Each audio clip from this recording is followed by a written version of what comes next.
Chala mwana alobi akofunda na bazuzi ndenge bato baike batiaki bililingi bya mokonzi ya mboka na nzembo azalaki kosala na studio pe akosenga na commission ya censure kotala lisusu mokano ya kopekisa yango. Chala mwana atikamaki lobi na bokangami na ANR huto mwa mosala moko.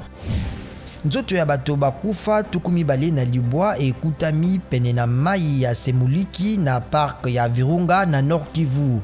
Ministre ya etuka ya Bokengi ya lobi bato baye bakufaki na sanza ya misato kasi société civile ekanisi ezali baye ba ADF bamemaki sima na kobuka boloko bonene ya Kangbai le 20 octobre.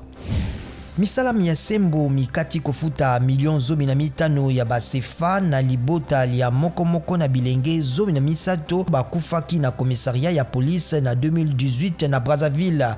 Basambeli babango balobi yango ezali motuya ya bomoi ya bilenge baete. Alassane Ouattara alobi transition ekozala te sima na maponami alongaki le 31 octobre na koleka bilembo tuku libwa na minei. Mokonzi ya Côte d'Ivoire asengi na opposition kondima masolo.